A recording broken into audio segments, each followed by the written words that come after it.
It was a very hard, difficult moment for both of us. We've walked a public and a private life, but the families would hang out. We played laser tag, we would do barbecues at each other's houses. Ultimate frisbee. It was exciting that Dad was an astronaut, but most of the other kids I knew, their dads were astronauts too. There was a turnaround point when I realized that I should talk about my story. They were really great dads. I remember that about your dad and, of course, my dad too. They were really present, good, loving dads. Your podcast name, they were serving. They had a mission. There was tragedy that happened, but they died with their boots on. We've been interviewed, both of us, a lot, and this is nice to just sit down and be able to have our own version. Hi, welcome to Stories That Serve. I'm your host, Laura Husband. I'm so excited to bring you this brand new podcast this is season 1, episode 1, and the title Stories That Serve is meant to think about when we have a story to tell, there's also something that we are serving to others. And through our stories, we can connect with one another, gain empathy, inspire others, and build a deeper connection. So through this season, I am interviewing different family and friends that have interwoven and intersected in my life and in my story, and I hope that it serves you along the way. So, with that, I thought no better guest than Tal Ramon for season 1, episode 1, for Stories That Serve, and a really cool, special thing about the title that is unique to both of us is the abbreviation is STS, which is symbolic to both of us because Tal and I grew up with dads who were astronauts.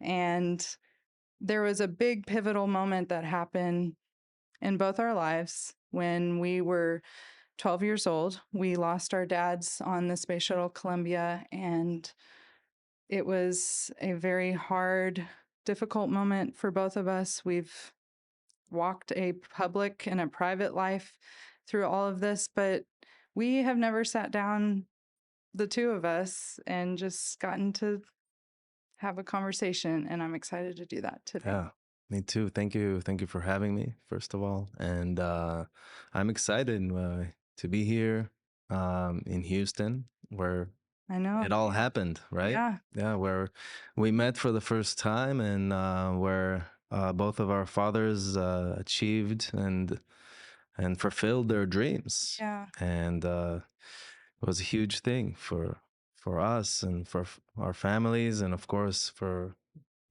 whoever was involved. Yeah. Your family came to the States what year?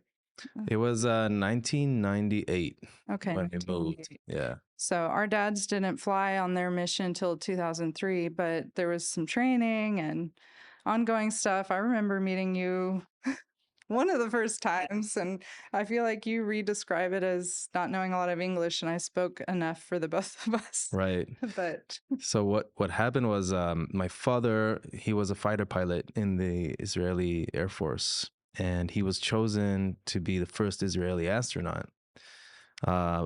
Kind of a cooperation between the two countries, and this thing happened, and then we realized that as a family we were going to move to the United States, to Houston, Texas, and to start the training program. We were just a young family. I think I was going on 8 when I moved here, and we're both the same age. Yeah. and we connected almost instantly, even though I didn't really speak English at the time. Yeah, no, I thought it was so cool just to hear your stories and learn more about your culture and where you were from and growing up Christian. I've read about Israel a lot. So then to meet someone from there, that was this whole new experience. And I remember our dads, would gather the crew, and not just the crew, but the families would hang out. We played laser tag. We would do barbecues at each other's houses. Ultimate frisbee. Yeah. We had pool parties. It was really like an insulated bubble of sorts. I really didn't. It was exciting that dad was an astronaut, but most of the other kids I knew, their dads were astronauts too. So it was Mm. kind of like this tight knit bubble of this is normal and exciting, but normal. And I, yeah, I remember just it feeling very insulated in that way. And um, For us, it was brand new. Like yeah, we did not have any astronauts in Israel. Nothing was, all we knew was what we've seen in movies, and well, we just came here and were exposed to everything that NASA does, and it's beautiful. mm, It was a beautiful thing to see them kind of also the crew. They yeah, became such a tight group.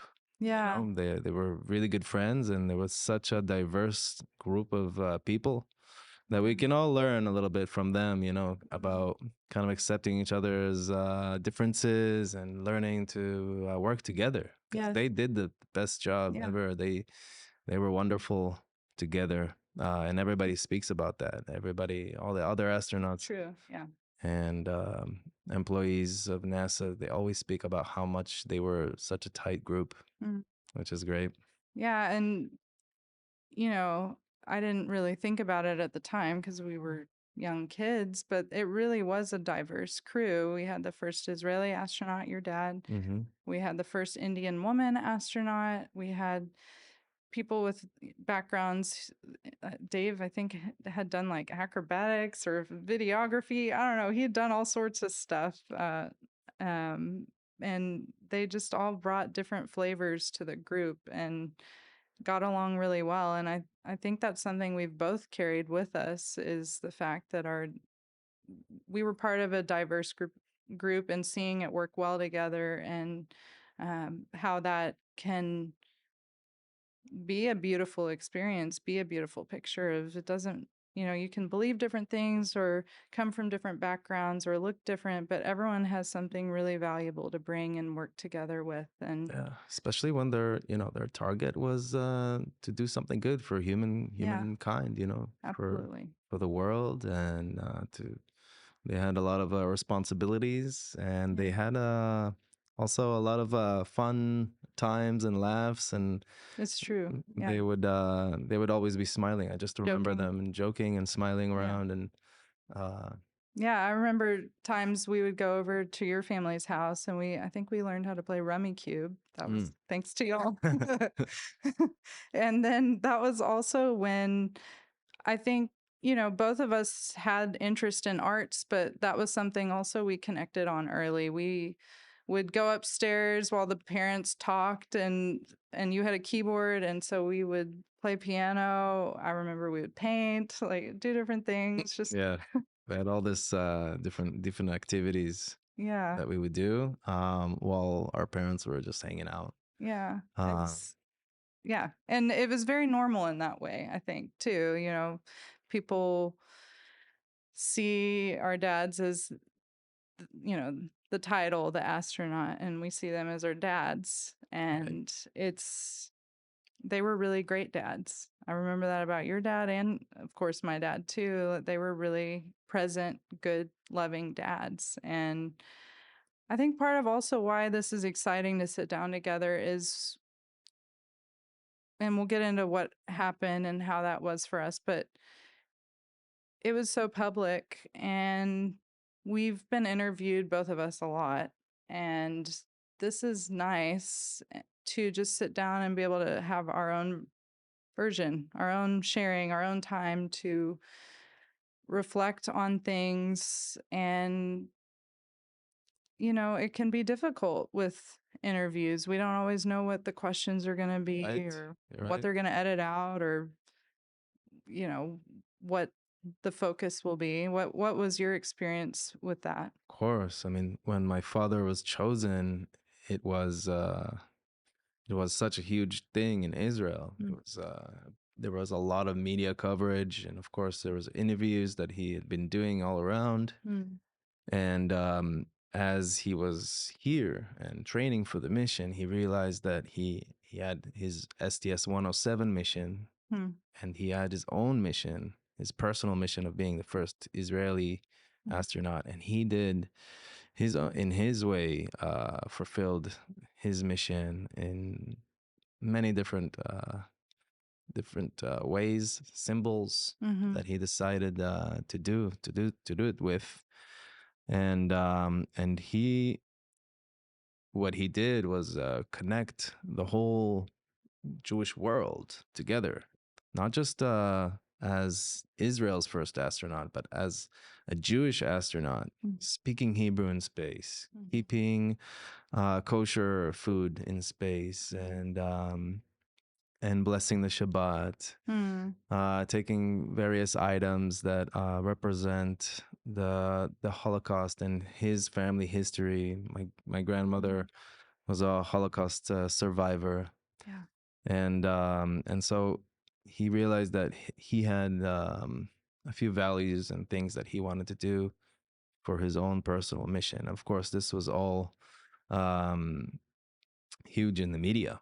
It became really big, and everybody knew exactly what he was doing, and he was even interviewed by our president in space. Wow. Yeah, Yeah. What did you think about that at that age that much? What was happening? I think All of that? yeah, well, I think my mother, she really protected us. We are she really kind of like she was kind of like the umbrella from the media. We were a little bit in the eye of the media in the beginning. We didn't realize how much how exposed it would be. I mean, because uh, another crew came, a media crew, and another crew came, and they're coming to our house and they're filming the kids. You know, filming us, all my brothers and my sister going crazy in the house, and then we realized, okay, maybe Something's going on yeah, here. maybe we should Special. leave some things Yeah. private. And so my mother did kind of like shield us from all that, Yeah. and she kept on doing that throughout our lives. But at a certain point, there was a turnaround point when I realized that I should talk about my story, that it shouldn't be something that I would keep to myself and within. Yeah. And that brought me, it brings us here. Yeah. Yeah. Well, let's talk about launch day. That was a special day for us. We flew to Florida, and I just want to share what we remember about that. I remember us flying. I think NASA flew us out there on a private plane, I think, which is what they used to do, I think, for the families. That was fun. And then we're all of a sudden in Cape Canaveral, Florida. I remember going to Ron John's. And Remember, we were escorted everywhere with yes. police. Yeah, we had Felt like the president. a lot of security. I nicknamed my secret agent guy Sponge Raj, Flat Pants. I don't know if I should say that or not, but that's what we called him. And I mean, I was 12 years old, so we were having fun with that. But yeah, that was the first time ever I went into an Olive Garden and had someone go search and make sure it was safe. It's all clear, all For me to clear. go into Olive Garden. First and last time. Right. But And well, I remember I was at the parks too, in Orlando. oh wow. Yeah. Like Disney yeah, or oh Disney okay. Epcot. Yeah. We went as a family to visit there, and of course I had a few cousins that came for the launch, and a lot of family and friends that came specifically for the launch. We were here. My family and I were here for 6.5 years almost. So between 1998 and 2004, we stayed a year after the Columbia disaster to finish off the school year, but we did move back, and so it was really exciting to see. We didn't go back to Israel too much. We did visit it once in a while, but it was really crazy to see everybody again. Oh, in that moment at the launch. Yeah, Yeah. at the launch, and For experience it together. for those of you who don't know, or we're past the space shuttle era now, which is crazy to think about Yeah. because that's our childhood. Maybe But we should say when it was. It was like it was on the launch date yes, was on 16th of January yeah, 2003. yes. And it's it's almost as big as if you were picturing like a wedding reception. It's not a wedding reception, but you're inviting all your family and friends that you love Yes. to come see this special event with you. Uh, the watching your loved one launch into space, which is surreal. Mm-hmm. And so fast forward to us standing on top of that building next to the VAB, the Right. Vehicle Assembly Building at Yeah. NASA. We have this amazing view of the launch pad. And what were some of your thoughts at that moment? Ooh. Well, we were counting down the moments and kind of like really excited. Yeah. Um, I remember just like not believing that this is the day because it was the flight was postponed and delayed and year after year and year after year, and everybody was so excited for this to happen, and so finally all this time um, came to one moment, and it was just like going through the list, check that everything's go for launch, Yep. Yep. and we were super, I don't know, ecstatic, Yeah. super hyper and just excited to And the you know sky. what? As the kids, I just remembered as we're waiting with anticipation before we go out on the roof, we were drawing on a whiteboard every uh, group of kids of a space shuttle crew gets to draw the space shuttle patch, which is the patch represents the crew on their mission. And so we all were like contributing to this artwork on a dry Right. erase board that gets preserved forever. And yeah, there's a lot of anticipation and There is. excitement that builds up. And then, yeah, you get out there and it's almost time and the clock goes. And I remember, at that moment when it starts happening, you see it and then you feel it. So you could see that the You mean the actual the launch? actual Yeah. launch, yeah, the smoke would billow Starts out. with the smoke, and then you And then see the yeah, the plants kind of like fly away, and then yeah. the birds are flying away, and then only after a little bit, like a few, like 10 seconds even. I felt like a long time. And Mm, then just like, boom, you yeah. hear it. Mm-hmm. And that shakes the ground, and it shakes your insides and your heart and your lungs, and you're just like, you just can't, you just can't Yeah. not cry. We cried. I remember the whole family. We just cried with such it was a happy moment. Yeah. It was a dream come true. Your Yeah. dad was the second time in space for Yeah. him, so he was a little bit, he knew what he was going I for. think he was still just as excited Of as the course. first Yeah, time. of I'm course. sure just as nervous Yeah. too, But he because had like something to compare it with. So that's it was true. the first time for my dad, and Yeah. he didn't know what to expect, Yeah. and I just remember like thinking, they're up there. It's like, what is it, like 40 stories high? It's like really high. Yeah. Yeah, it's Yeah. really high up there. And they're just waiting there, sitting in their chair on their back, basically, And their space diapers. in their space suits and diapers underneath all those layers, just in case. They wait there for hours and hours, but the launch was a go, and Oof. this When whole you thing said that, I happened. felt it. Yeah, Because, yeah, you hear Mission Control say it's a go for launch. And they're yeah, like, whoa, we're really doing this right yeah. now. And you hear it just like, and then it happens. Yeah. And of course, like this little trail, this huge cloud of smoke becomes a little tiny trail up into the atmosphere and just disappears into a little speck. And then they're up there. Yeah. After what was it, like 2 minutes, they're already I think it, orbiting. I think it's like about 8 minutes till they're to space, Right. but it's very short. It's less time than it certainly takes to get across Houston or Tel Aviv. So, Oh yeah, sure. um, Especially these times and these days. oh, well, there's a moment too that I remember there was a shadow in the sky, and it happened on both missions for my dad. I don't know if you noticed this, but when they hit a certain set of clouds, these shadows crossed in the sky and made like this kind of cross symbol both times my dad flew. And it's one of the astronauts was describing it, just has to be perfect water vapor conditions. Oh, And then it created this really cool shadow effect as they were flying up. wow. And it happened both times that he flew. Wow. But there was a moment too on the roof when um, it's tradition sometimes to give your family a gift while you're standing there after you've just, seen your loved one go into the sky.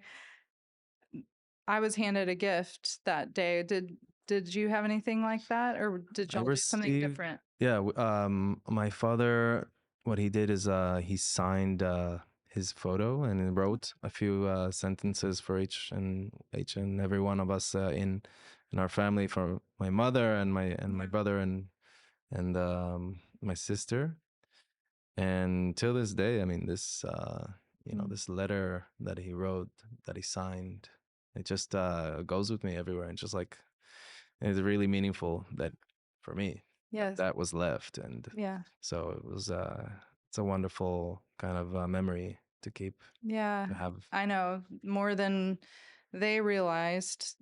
Those gifts meant so much to us. Yes. And my dad had a VHS tape prepared for me and my brother that he had filmed himself in crew quarters those 2-ish weeks or whatever amount of time they're in quarantine Quarantine. before launch so they don't get sick. They're in a small environment. Which is funny because only after COVID came, I know. everybody know. Now everyone's like, Now oh, we know quarantine. We're yeah. like, we've known this for a long time with our. Yeah, so Yeah. astronauts do quarantine to not get sick from their own children, basically. Yep. Uh, It's true. So, yeah, we hadn't seen our dads a little bit longer than the launch time because they already had been in quarantine. And so my dad somehow found the time that he didn't have to film these devotional tapes. So every day he went through my book that I read every morning with a Bible verse and a little lesson, and then talked to me into the camera and was just like, I love you, Laura, looking forward to seeing you, and just oh, just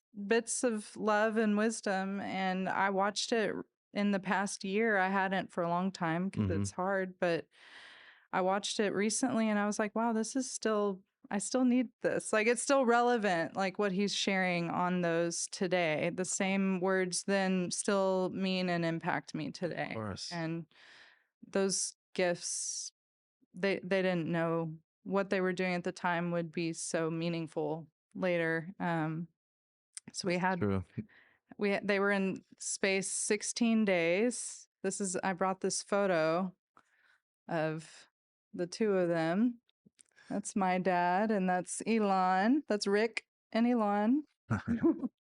They're It's a funny picture. It's a little bit funny because they have the when they're in space, they get their head is space full of base. blood, Space. so it's kind of like a bloated head. Yeah, they have fluid. Their fluid changes, so it's yeah. That behind them, I think, might be the kitchen area where they like hydrate their food. Mhm. But yeah, they had a blast, and our dads really loved talking about all sorts of things. I remember my dad really loved talking to your dad about um, the Torah because Yeah. that's what they share in common. And my dad even got a Bible that talked about the Hebrew interlinear, or just like it helped you understand it in the Hebrew more. And I know they just had great discussions like that Yeah. and continued to, I'm sure, in space. Yes. And but yeah, they were doing They were good experiments. buddies. They were. They were. Yeah. And you see it in the way they all interacted too. They were working hard, but having fun too. And so 16 days and, for that amount of time, it was funny, when people would be like, where's your dad? Well, he's not here. He's in space. Yeah. Well, during that time, we would watch the NASA channel, and it was kind of like the Yeah. big brother for Yeah. the crew. Brother. That's fun. So there are cameras everywhere, and you can see them just doing whatever they're doing. And Yeah. the mission, 16 days in space, and they were conducting very important scientific experiments that were in real time. the results were sent in real Yes. time. So all of the experiments were completed Mhm. after these 16 days, and the mission was a success. It Yeah, was, absolutely. yeah, Yeah. Uh, and they were sleep shifted, so that was like two on two different schedules. They were working 24 hours, like yeah, 24/7. Half of the team, it was the red team and the blue team. So I think they might have been on the same team. I know my dad was on the red team, but they would have a certain amount of time all awake where they'd share a meal, and then one half would go to bed and the other would keep working and right, work around the clock. And I remember going up to NASA, and technology's changed now, but we had these things called a teleconference right. where we would get to basically Skype. That was like or now it's Really, FaceTime, really, or Zoom, but yeah, we but didn't have all that yet. with a big delay, we had like Yes. such a big delay in that Skype kind of conversation. Yeah. It was I remember it being hard to talk to because you just have to wait to get your answer and to Yeah. ask the question. Everybody's talking at the same time. Yeah. um, Because you're one of four siblings. You have four. yeah, and And so, and I think there was one time when my cousin also came in and nice. watched it as well. But yeah, so we had two video conferences during those 16 days where we kind of could see our father, Hmm. and the other days we kind of just emailed each other back and forth.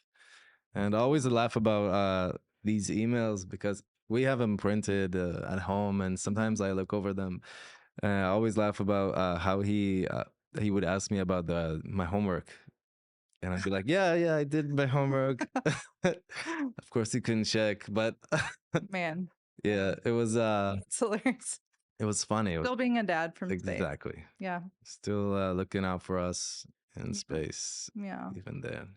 I love that. Yeah, we went to a couple of those teleconferences. My dad did what he called stupid astronaut tricks, Mm. where he would like poke in one side of the camera and float, and then Right. float from upside down, and Yeah, we would get him to do tricks. he had all these timers from his experiments. So he would like say, "Here's a timer, here's a timer, here's a timer," and they're all floating. Nice.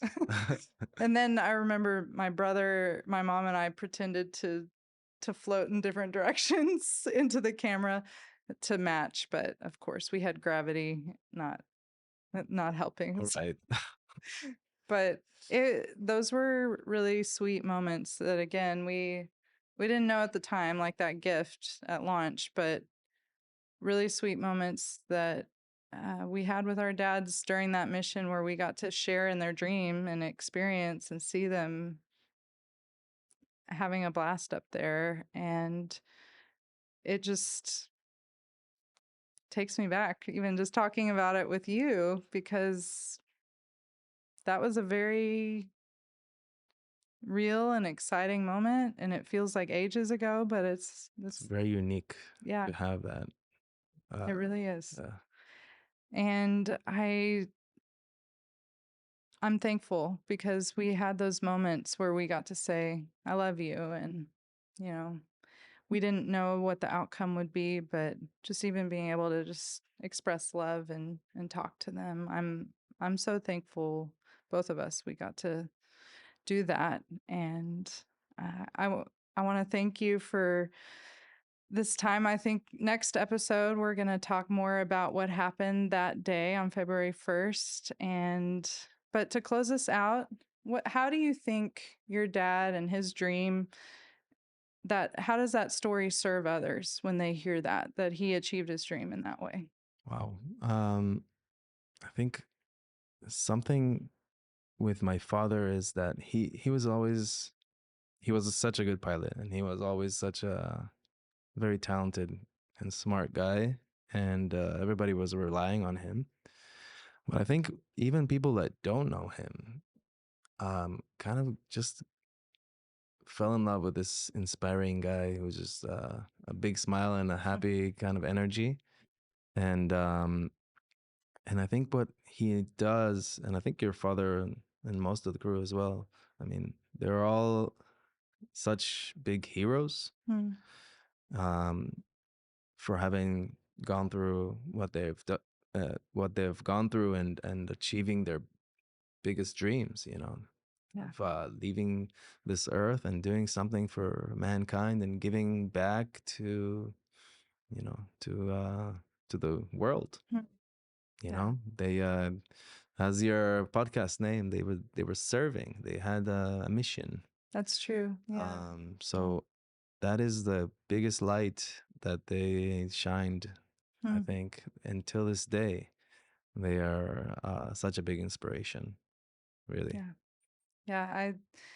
Similar to my dad, he dreamed since he was 4 years old to be an astronaut, wrote to NASA in junior high. They wrote him back. He kept that in his wallet and just hung on to that dream, and was from small town Amarillo. And yeah, the odds were against both of them in some ways. Like, they were kind of not, where they were from was not known for doing what they ended up doing, but they both achieved something pretty amazing. That I love that there's this movie called Secondhand Lions. They talked about, you know, there was tragedy that happened, but they died with their boots on. And I feel like our dads died with their boots on. They were doing things they loved. They weren't just sitting on the couch or, letting life pass them by. They were taking risks and not doing it at the expense of their family either. They loved, we had amazing dads along the way with that. So True. I know that also serves to just point to people out there who want to be good dads, while they're achieving their dream Yeah, too. they're all the dreams, definitely. Yeah. Well, thanks, Tal, and I'm Of course. excited. We'll be back next time on Stories That Serve. Thanks for joining us, and we'll see you soon. 3 episodes, 1 guest to kick off the premiere of Stories That Serve, the podcast. If you've enjoyed listening, I would love your support to finish the season. Click the link in the description to partner with us in bringing the rest of Season 1 to life.